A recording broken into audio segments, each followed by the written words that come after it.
Is what's up, Stevie?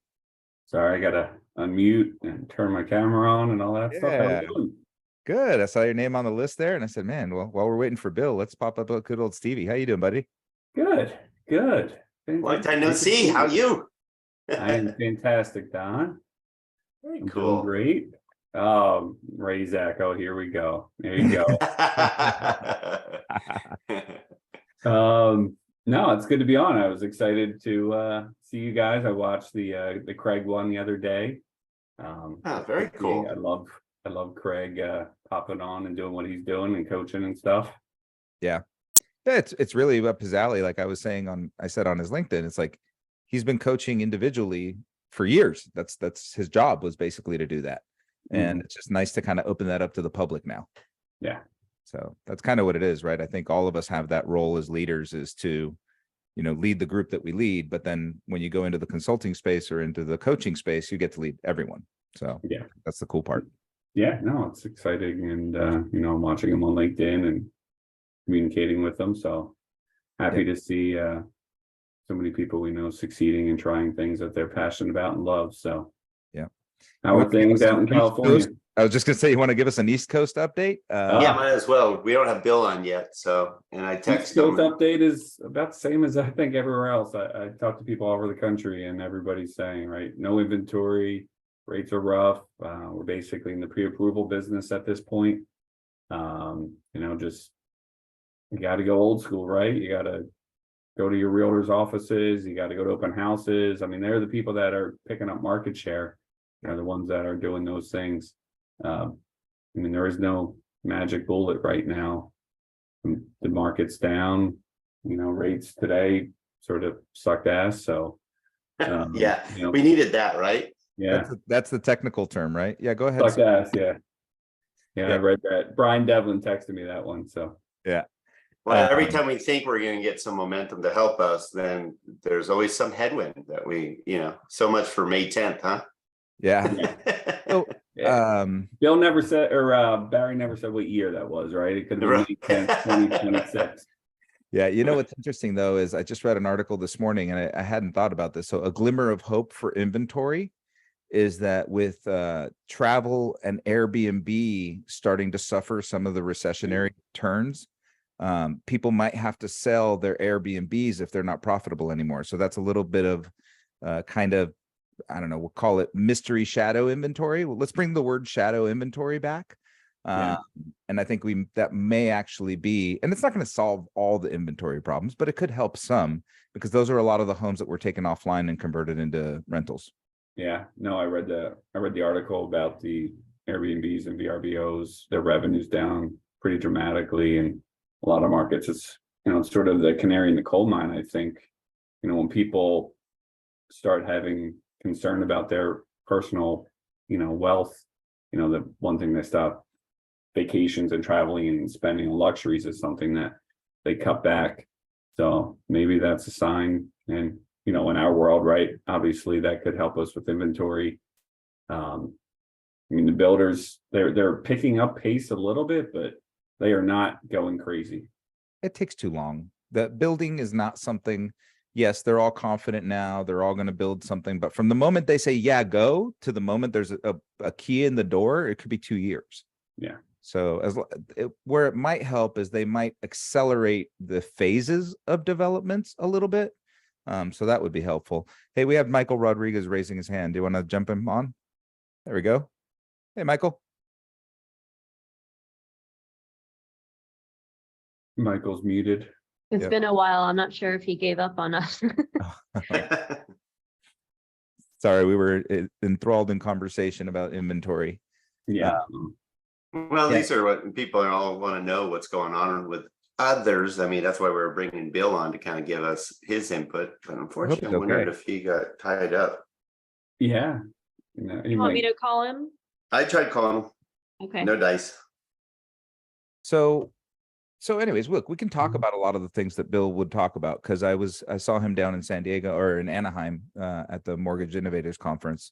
And, one of the things that we're seeing throughout, throughout the organizations for all of us is what I wanted to ask Bill about was technology, right? I think this is the moment where we have to embrace technology as an industry, embrace automation, embrace offshore, embrace whatever it is we have to embrace to lower the stupid cost per loan that's been our thorn in our side for a decade. And people think it's only a problem right now. No, it's just exacerbated right now because of the lack of volume, but we were able to outrun it because we had so much volume. But the problem has existed for over a decade. So what technology can we use today, and how do we get ourselves included, our stubborn sales force of our own, myself and everybody else, to adopt technology in a way that's meaningful so that we can lower our cost per loan? I mean, this was a conversation we had for a very long time at, previous employer. And the employer that will not be left unnamed. And, I know when I first joined the industry and automated underwriting came out, it was going to replace the underwriter. And the underwriters were, they could be able to underwrite 20 loans a day because all they had to do was click a button. That never changed, right? Underwriters are still 2 files, 2 decisions a day, and it has been for forever. The speed of some stuff is happening, but there's still just so much work to be done on deals. Still so much scenarios, as Bill always talks about, right? Modernizing income borrowers have, their Uber drivers on the side. Everybody's got a side hustle. It just takes forever to get all that paperwork together and all that documentation together. Now, there are companies that are good at, moving things through the system, automating things, whether it be, get the e-sign paperwork so everything gets done correctly and in time, connecting the point of sale system with the LOS system and the this, but it's still a lot of work. I mean, we do got to bring the cost down, and the problem is we're all humans still, so we don't always trust everything the computer tells us. I mean, it's a mindset change, I think, more than anything. We all have the technology at our fingertips to automate a lot of stuff already. That's what I think it is. I think that's why I said we're stubborn, because I think it's an adoption problem. It's really not a we don't have the technology problem. It's more of an adoption issue. And then, so ask yourself, if you're an originator or manager, like, what is it going to take to adopt, and so that we can fix the problem? Because, so one thing that we did that we did it at FAM, and we're doing it here at PRMG too, is the e-closing, right? For me, that was so easy. It was one simple piece in the pie to make life a little bit better for the consumer.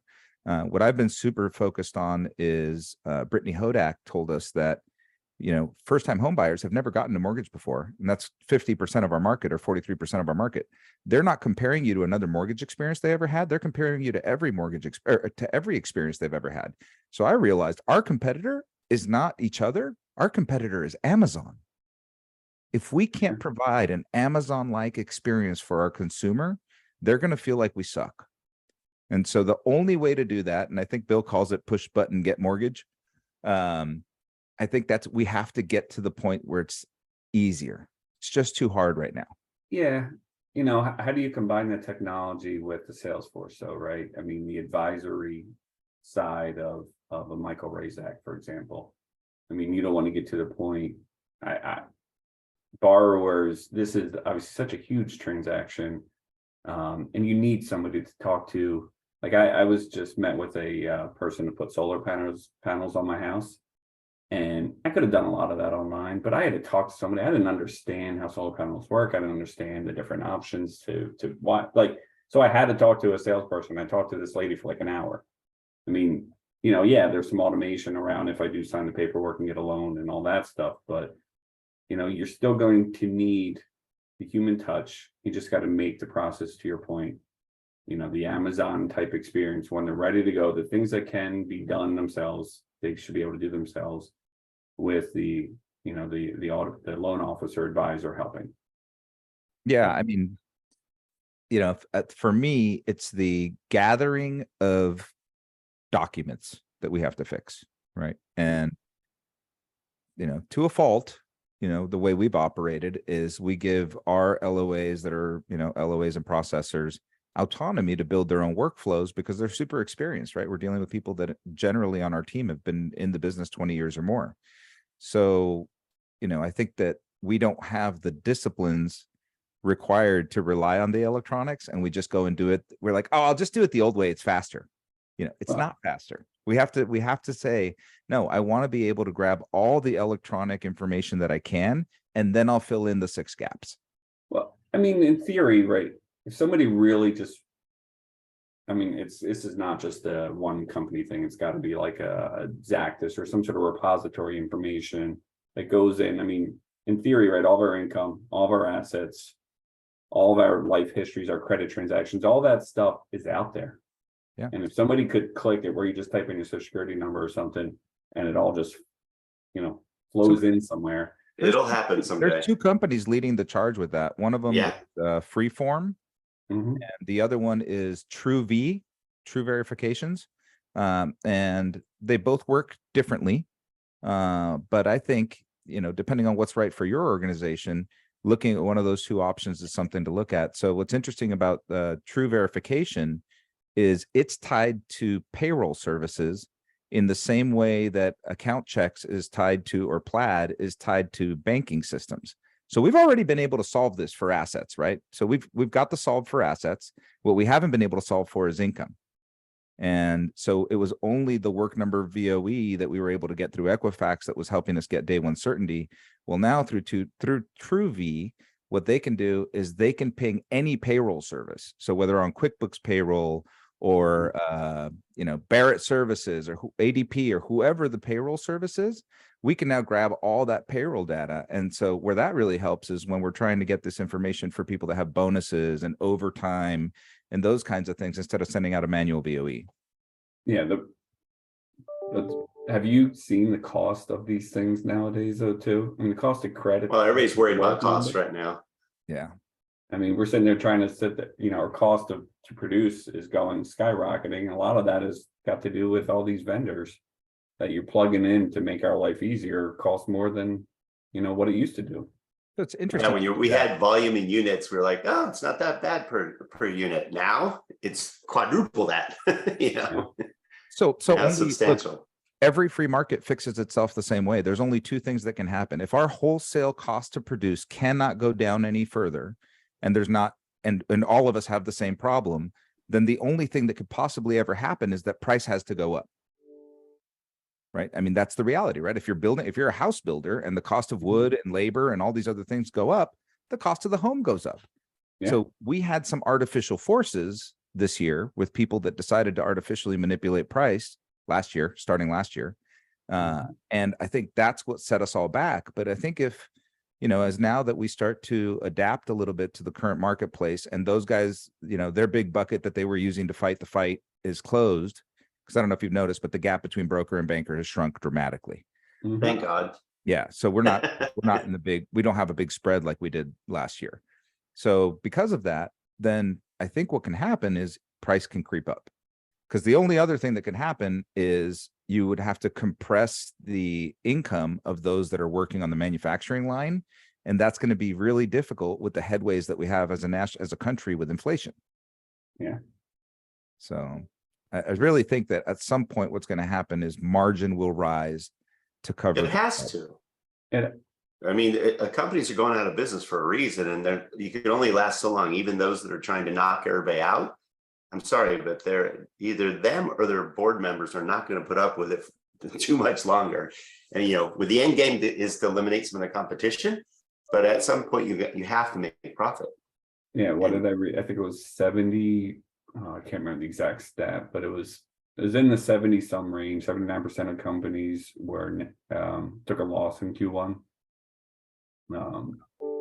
And now something interesting, and you could. And I think the other 30% are probably not telling the truth. Well, from what I understand, a lot of the ones that are quote making money are just living off their servicing book and have servicing. Right. It's not off That their makes origination arm. Yeah. I mean, look, it's significant. There's a company I know of that has like $7 to $8 million a month worth of servicing revenue. Pretty good. That'll make a difference in your bottom line. Yeah. you know, and of course that has its whole host of issues of its own, but right now that's a good thing. You know, I know the multiple on the balance sheet changed because, you know, people were getting 5 times servicing book, and now they're probably what, 3.8 or something, maybe 4.1. So that has a whole different host of issues. But, you know, I think that price will rise, margin will rise, technology has to be adopted. This will be what forces us into doing it, I think. And we just have to get faster at it, because I don't think the Gen Z consumer, which by the way, right now, if you looked at what Barry's been talking about, we're no longer dealing with just millennials. We have Gen Z in the market. So you have boomers, Gen Z, Gen X. We've got every demographic and generation in the marketplace for the first time ever. And we have to be able to cater to all those people. Yeah. What's amazing, you know, from adoption of technology and things, right? I mean, e-close and e-signature was around for a very long time. And it wasn't until COVID did it, I mean, it skyrocketed adoption. You know, it's almost like you need a major event to occur to change people the way they do things. You know, otherwise people get comfortable and just keep doing. And this might be the event, you know, companies looking at their cost to produce and be like, I got to do something. I have to reduce. I have to figure out a way to save money. You don't necessarily want to take it from the loan officers and the people on the line, because as you pointed out, right, everybody's got to pay for this new life. Heck, we have student loans coming possibly due in October.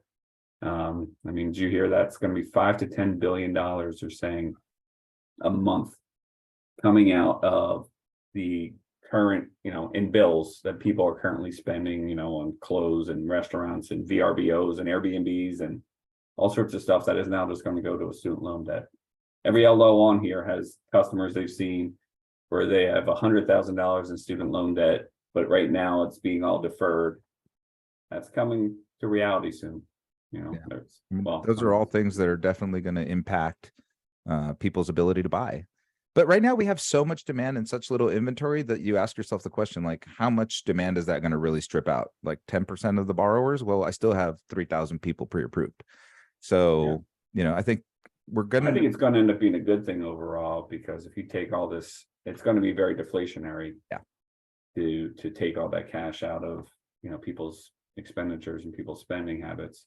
Hey guys, I hate to do this. I was going to jump on to just tee up Bill, because I'm actually catching a flight here in just a few, and hopefully Bill will jump on. Believe it or not, he's finally texting us. He's like, oops, messed up my timing. So he might jump on with you, Steve. But Steve, thanks for joining us. You and Gino seem to have this, and we got some good panelists on here and attendees that I'm sure would love to chime in and talking about just where the market is and where we think it's going and what we need to do to get the other side of it. I mean, that's important. That's why we do this community stuff, is, you know, so you're not alone. Because, you know, when we do our team meetings, it's amazing how many people are like, whoo, get my butt kicked. And then one person will talk about, well, here's the advantages we have. And here's how I've gotten my last customer. And the next person goes, here's how I got my last customer. And pretty soon at the end of it all, we had 12 ideas between all of us of how to help more customers get into a home that we didn't have before. So this community thing is, I think, more important than ever. And we love having you back. Good seeing you, buddy. We need to go play golf again. I was going to say, I promise to not show up on the second tee. Don, you had a good night the night before, so I was. Oh, it was. See, I'm a team player. I hung out with my team, and I was in with them until 2:30 in the morning. Yeah. Yeah. I missed that night, thank goodness, somehow. Yeah, go team. Or maybe you luckily went home with to wifey, and I'm like, we're out. Woo. Yeah. And look, I'm looking at our. I'm out. Sorry, guys. Later, Don. Have a safe trip. All right. Good seeing you, Steve. Good seeing you. All our guests and everything. Love you guys. And we got some great stuff on the horizon. Oh my goodness. Momentum Builder is growing. The event's going to be the best ever. And we got a team of people and a think tank that's going to help add more value and help us all succeed. So I'll see you guys all next week. Later, Don. Yeah. Later, Don. Yeah. You know, Steve, I see a lot of people, a lot of familiar names here in the attendees list. So if one of you guys wants to join Steve and I in the conversation, welcome to join us. Bill said he is going to join us, but in case he doesn't, you know, this is our community. That's the whole idea here. This is not necessarily a place for, you know, us to sit here and talk from the ivory tower. This is for all of us to participate in and get weekly motivation and ideas to help us get better. The whole concept of the weekly call was that we don't want this to be a one and done event. That doesn't, it's helpful to go to one and done events, but you lose, what is it called? The diminishing intent is what happens. You get these great ideas. You're going to do this, you're going to do that. And then you go right back to your old habits. And so the idea with the weekly momentum builder calls was to keep us moving forward every single time. And I know Craig talked about that a little bit too. And it's from a mindset standpoint, we have to do that right now. We absolutely have to every day go forward. And one of the mindset pieces that I changed, Steve, and then I'll let you say a couple words, is that I stopped hoping for May 10th.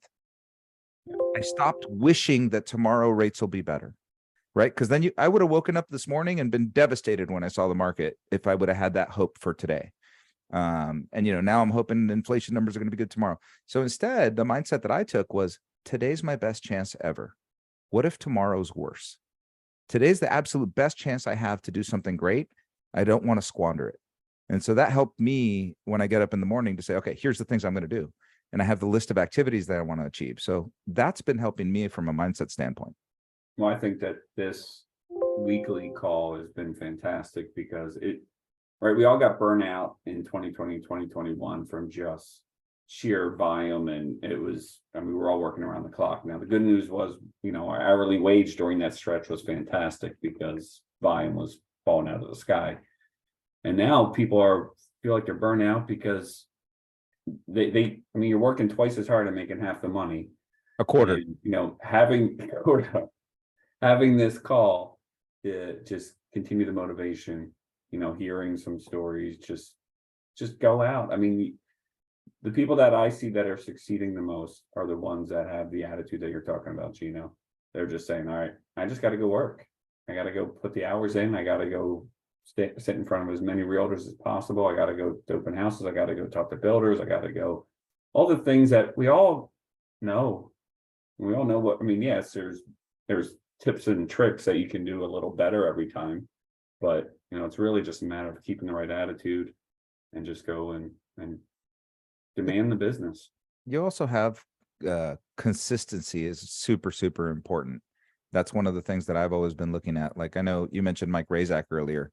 He's been grinding for months, but it takes time. It's kind of like weight loss, where it's like, it's not like you just have one good day and all of a sudden you're skinny. No, you have to have consistency. It takes 6 months before people start looking at you going, oh my God, you look great. And you're like, yeah, I've been busting my ass for 6 months and nobody noticed, So I think it's the same kind of thing when it relates to business. It's like, you have to do the things are the right things to do and trust that the results will come. And the reason I mentioned that is because Mike's been working really, really hard and he's working on a monster month finally. Everything comes together. And it's not because he did something for one day. It's because he's been doing something for 8 months. Awesome. Looks like we have a hand raised there, Sonia, if you want to promote someone. You guys sure about this one? Oh no, I didn't see who it was. Oh, here we go. Oh. How many F-bomb credits do I have? Well, Bill's not here, so you got 6 or 7. Well, at least. I'm gonna stay as attendee. How's that? Okay. But thanks for the shout out, Gino. It is a grind, and it reminds me a lot of 2011, 2012, when the market was just starting to come back a little bit and every deal mattered and every relationship mattered and every failure was amplified and every win was expected. That's the same market we're in right now. And you just got to get out there, like you said, and you can't have one good day. Got to have 5 good days in a row. And you got to do all the old things. Get out there, guerrilla marketing, get in front of your agents, get in front of your clients. And it's great now because, with Zoom and with all these other systems, you can have town halls with your agent's entire sphere of influence if they can get everybody on a phone call. And then that's something I'm starting to do now. I mean, it's just little things, but it's just getting back to basics, consumer oriented information, get in front of everybody. And then you're right, Gino, we got to get ahead of this technology, because if we're not leveraging resources that will help us eliminate all the things we don't want to do on a day-to-day basis, right? And leveraging technology to do that, then someone else will. And there are these young kids that are coming up, and they live in this space. That's all they do. Born with a phone in their hand, right? Yeah, it's all they do is leverage technology to get them across finish line. Now they have a disadvantage because they don't have the interpersonal skills, right? Which is a huge disadvantage. But that doesn't necessarily mean that a few of them won't come in and do something outstanding and eat our lunch. So got to, I have to learn. I know I have to. It keeps me up at night. So Michael, when you're out visiting your agents and stuff, are you seeing more or less same amount of mortgage professionals as you used to see today? Are there other people that are taking your approach and pounding the street, or is it, they're putting their head in the sand and hoping social media answers it for them? Well, I think you have two camps. You have I think anyone who did between 50 and 150 million during the good times on an annual basis, or monthly, if you're that good, I don't know. But anyone who was a super producer, by that definition, I think is still in the game. I believe is still trying to do all those basic back to basics stuff. I think they're out there. I think everyone who jumped in during the refi boom, I think has gotten their ass handed to them. I think they're done. They're trying to consolidate into bigger teams, but there's no value proposition. So I don't know what their future is. So I do believe there is a significant amount of attrition. I think the barrier to entry for what we do is very high, especially with our NMLS requirements. It's not like real estate where you can just jump in and jump out. And in addition to that, I'm seeing that the entry level positions are through the broker shops. They're not through us. They're not through the IMBs, right? So when you want your first job in the loan business now, you're either working for a big bank, which means you get paid nothing, or you're going to go work for a broker if you want to go down that path. But brokers are not their value propositions to the consumer base is not there. So for example, I had a colleague who's working for a broker, and the broker said, yeah, you can come work for me. You're going to charge all your clients 1.5 points, period, end of story. And okay.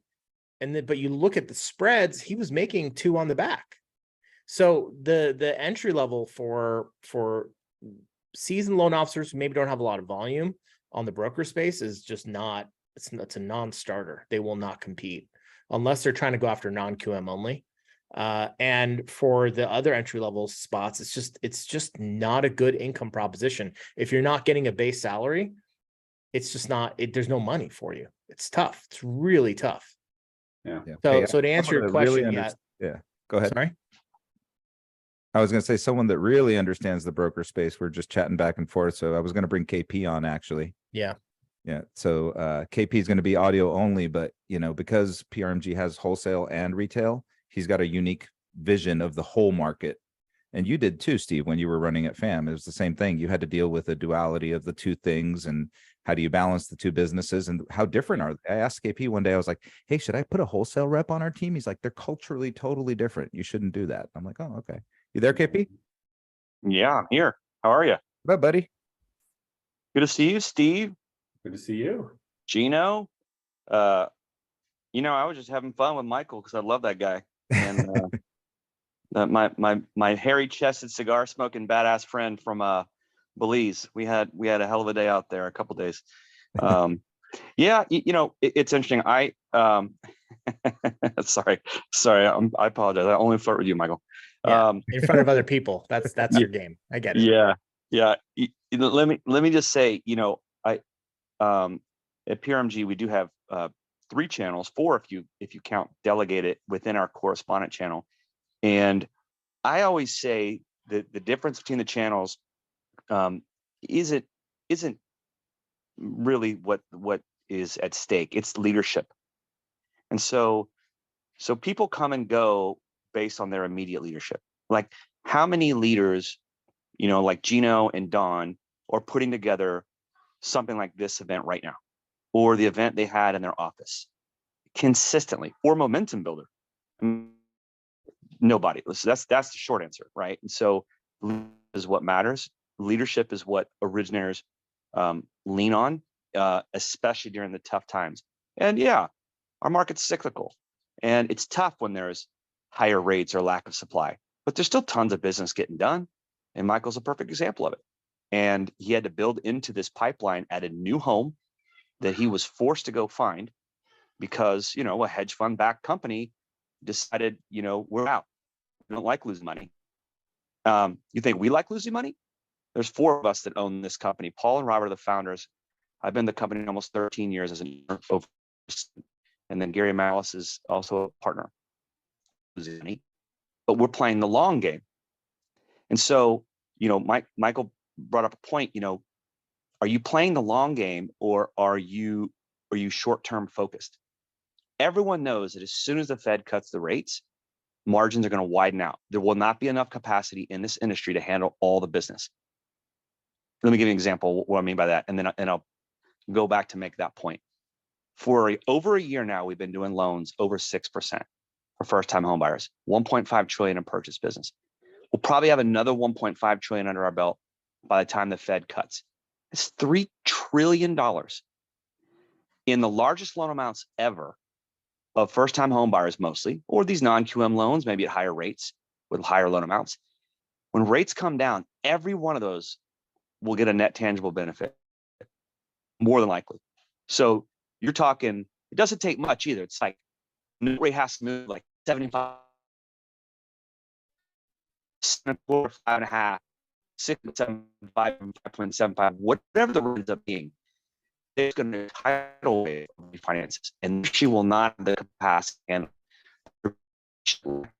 failed, and there's not enough capacity channels to handle that flow. Plus, first-time home buyers, there'll be more of them because they'll be more affordable to own a home.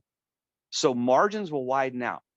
Now, you know, I'm not knocking the broker channel. I'm just saying, do you at that point want to be in a business where you're capped at 2.75 to run your entire enterprise, right? Yeah, I think Don, you get to run your business and you have some more dollars or for what you invest to that point, but everyone's going to benefit. Every loan officer will benefit. You don't have to cut back on comp. Price du jour is what works when times are lean, but it won't always be like that. And price sits way in the back of the table of benefits of the mortgage love languages. Yeah. I mean, look, most of us on this call are in IMBs, and we never have the best price, but we deliver a reliable service level. And like I was talking early in the call, KP, is like, I'm hyper focused on how do we deliver an Amazon-like process, an Amazon-like experience, because if you do, then price becomes less relevant. I mean, I don't really shop my Amazon too much unless it looks completely out of whack. Like if it's like $14 for a ream of paper, you're like, wait, that doesn't sound right. But 99% of the time, if it sounds close, you'll click on it. Well, close could be the difference between $6 and $7. That's a huge margin increase for convenience. So how do we provide convenience in the mortgage market so that price becomes less relevant because we have speed, efficiency, and a good process? 100%. I mean, 75% of my time trying not better with regards to those kinds of activities, whether it's, you know, fast underwriting or, you know, pricing. I mean, we just changed our entire pricing engine. I mean, it's easier. We're dealing with your choppy Wi-Fi, KP. Oh, okay. Well, yeah, it happens. Maybe I'll do it. Yeah. Let me do the call in. No, I think there's a way to call in, right? Steve and I can chat a little bit while you do that. Well, I don't anyway, know what changed there. I'll walk closer to the Wi-Fi. You know, I have 4 kids home for the summer. They're 4, 6, 8, and 10, and they just gobble up the Wi-Fi, watching crap all day long. So here we go. Lots of Minecraft and what's the other one? Fortnite. Yeah. Fortnite's a Wi-Fi gobbler. Yeah. Yeah. No, they're on YouTube watching videos. But yeah, we spend a lot of our time trying to make the platform better. Moving off of Optimal Blue to Poly is a big deal. I mean, that's a big, massive investment on our part. And we did that because we need you to be able to price loans quickly. Like, you shouldn't be clicking around on static, dynamic, whatever fields that are there in, you know, Optimal Blue just to price out a loan. You should be able to go back into a loan you've already priced. You should have data automatically feed over from the LOS. You should be able to maneuver through your pipeline quickly.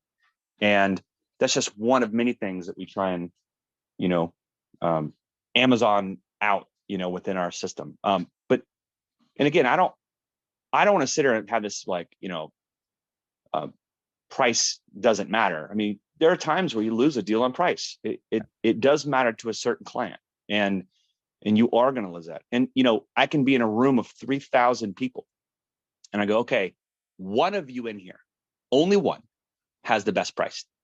The rest of you have to sell value.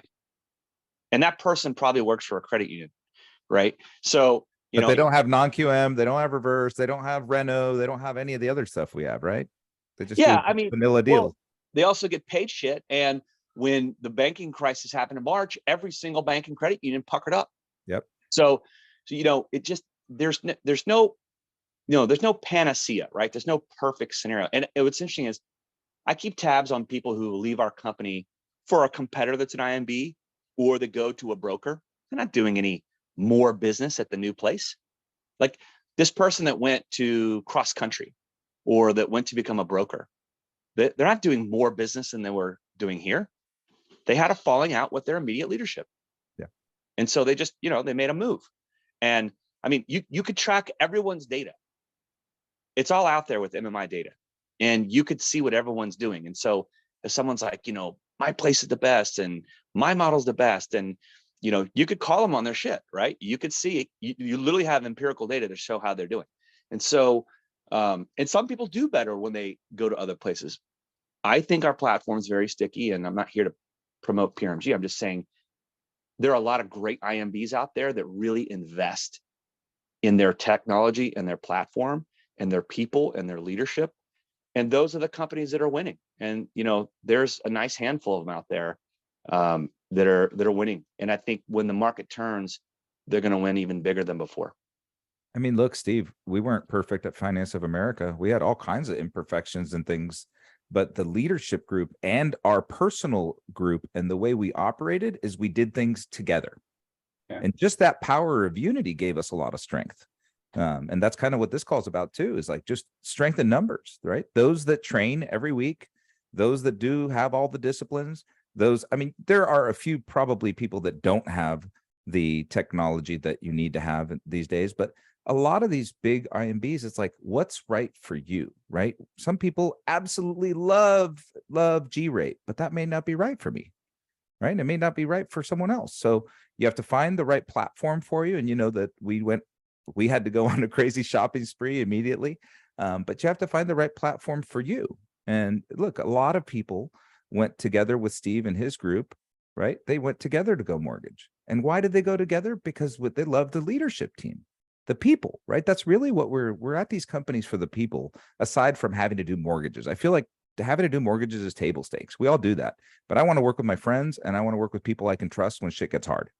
Yeah, no, Gino, I agree 1,000%. I mean, there's a company culture out there for everybody, and it might be more than one company, right? For people, you just got to find the one that fits you, the people. Some people want, you know, best price possible, low comp, and, you know, go work at a credit union. Some people want to, you know, hey, I'll work at Wells Fargo and I want the big bank behind us. And some people are independent and want to be a broker because they don't want to work with anybody else. They just want to be by themselves and do their own thing. And, you know, that's fine. And you just got to find what fits you. And, you know, I agree with Kevin. There's a lot of companies that are still doing it right, that have good people, good culture, are still investing in what I call distributed retail, the street loan officer. I mean, we just switched to Poly as well, Kevin. So good. Okay. If you have any questions about it, let me know. Nice.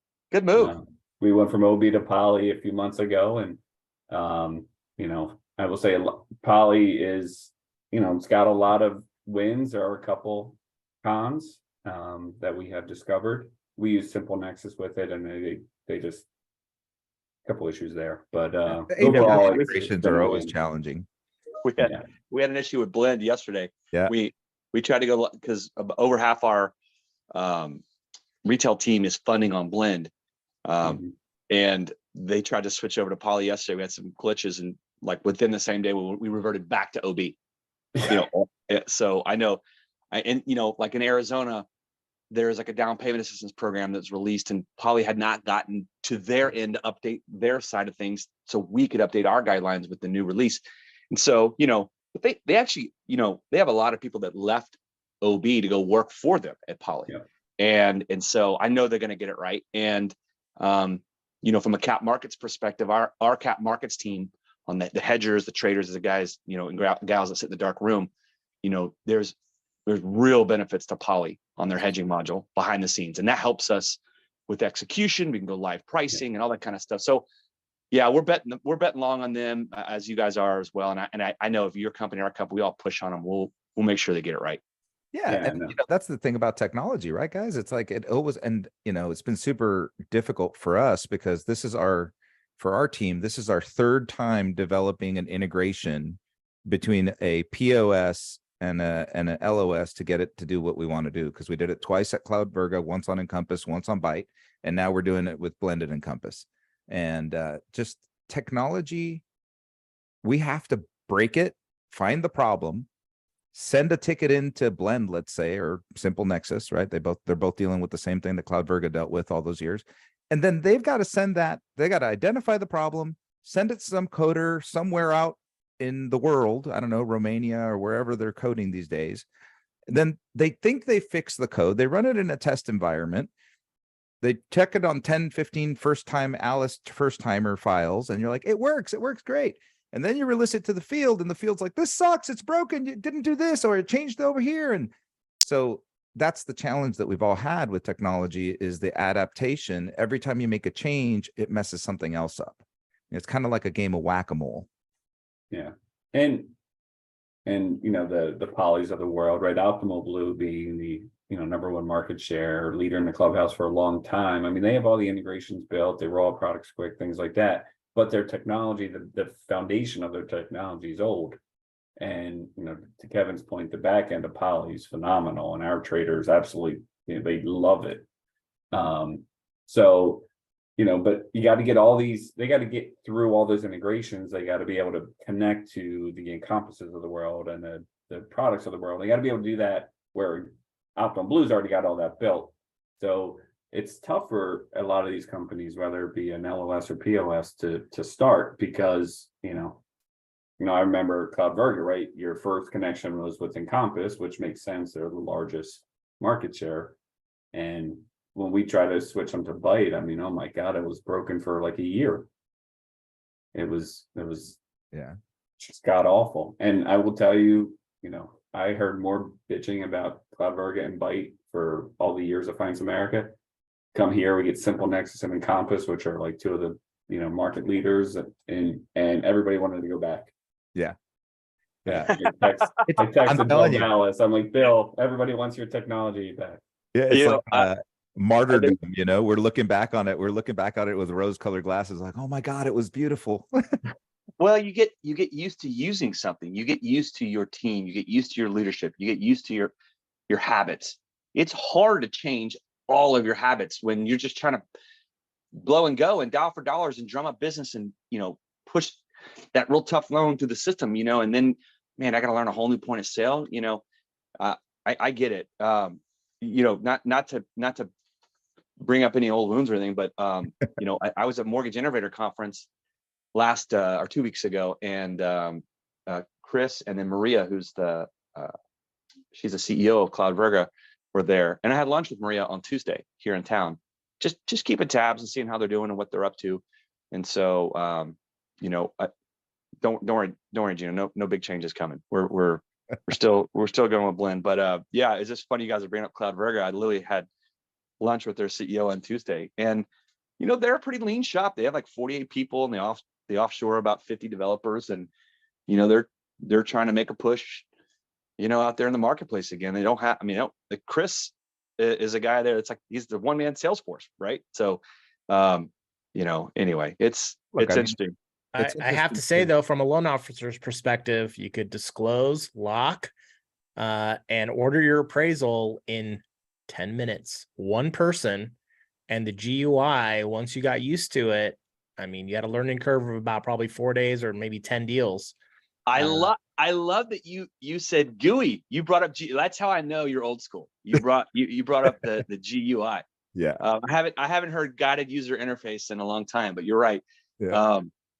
There was something in simplistic in its format. It was originally built for Freedom's call center, right? So if a borrower called in and they want to refinance with the Freedom retention team, boom, boom, boom, everything just pops up on the screen. And that rep, he's no Michael Razak, right? He's a phone rep, right? And so not a knock on him, because they can learn over time to be good, but they're not out drumming for business in the field. They're trying to crank. And so there was something about the design of what you could do on those kinds of things as it related to all the ongoing processes, the back and forth, the condition gathering, just moving around the system, the way it talked to other systems. That's where, it failed back in the day. I still think they're going to eventually get it right. And what I understand is when Stewart bought them, I mean, everything's gravy, right? So like they have no expectation on revenue there. So I don't know if they're spending any money on it, but that's what I was trying to get from her, is it like, what are you guys doing to make it better and develop? I dumped Simple Nexus in the fall because Encino bought Simple Nexus, and I'm friends with Ben and Matt. Love those guys. Love Lori Brewer. Love their company. We had 168 users on it at one point. There's something simple about it as well. That's literally the name, Simple Nexus. There's something nice and easy to just take a quick little digital app, or the co-marketing you can do with realtors. But when Encino bought them, which by the way, Encino was the second runner-up bidder in buying CloudVerga. Oh. And that's what I was informed on Tuesday. And so a little inside baseball here. Encino basically says, we'll pay you this huge number. So the headline number is $1 billion, right? For Simple Nexus. But they didn't just get $1 billion. Like maybe 40, 50, 60, I don't know, 70% of that they can get if they hit certain revenue targets. And I had this aha moment at lunch on Tuesday. It's like, well, that explains why. Because in the fall, when I was renegotiating our Simple Nexus contract, we had 32 users. We had dwindled from 168 down to 32 because of some of the functionality they didn't have. And they want to hit us with a $10,000 minimum every month. I said, I'm not going to put PRMG on the hook for a minimum. I'll open my doors and you can sell the shit out of your product to my people. If you get another 68 users paying $100 a month, great. You get your 10 grand. But I'm not it was just principle. It had nothing to do with the dollar amount. So now I understand they were mandating revenue to hit revenue targets because that's how they get paid, via the contract they signed when they sold to Encino.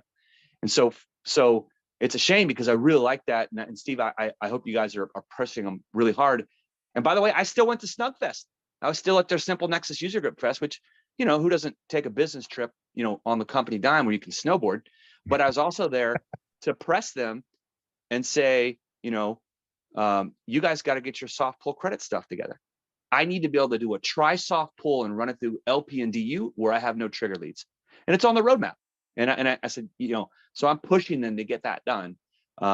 We do that through Blend, and it's been a big help, right? And so they all have their pros and cons, right? They all have like their benefits, and people can talk about Blend. Like one interesting feature that almost nobody ever even knew that CloudVerga has. Steve, I don't think you ever saw this, but we had turned it on at Skyline for a little while, and Michael, you'll remember, but we had the ability where the consumer could actually log in on their own, and they could actually just put in their scenario, and it would go search Optimal Blue, and it would actually give them pricing, and they could almost lock their loan right there and right then and there. They could request that loan right then and there.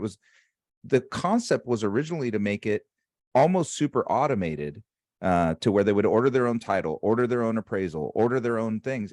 And Bill's idea was, if they do all those things and my processor doesn't have to do them, then my price to produce goes down. So I mean, we've been talking about price to produce for 15 years. So it was interesting, but that feature was really a great feature if it would have been modeled out. But we were like, stop. It wasn't good enough when it came out.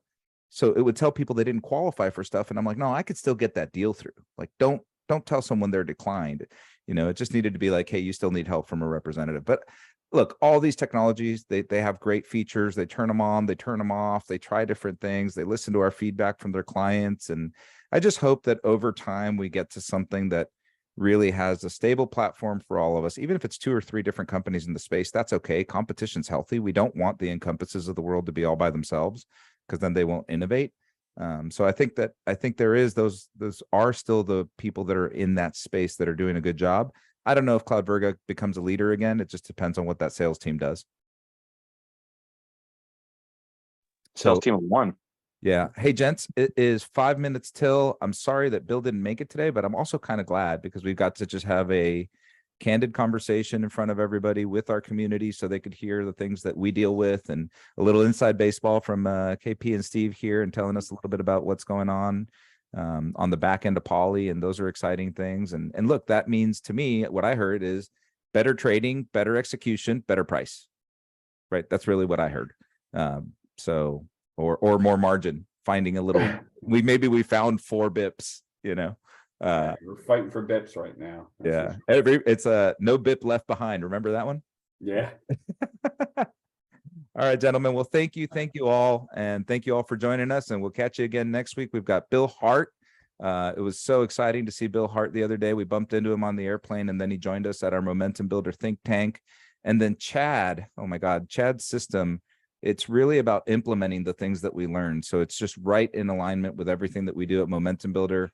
Because it's not about learning, it's about doing. You have to do both things. You have to learn and then do and take action. So thank you, Steve, for joining me. Thank you, KP, and thank you, Michael. And we'll catch you guys next week.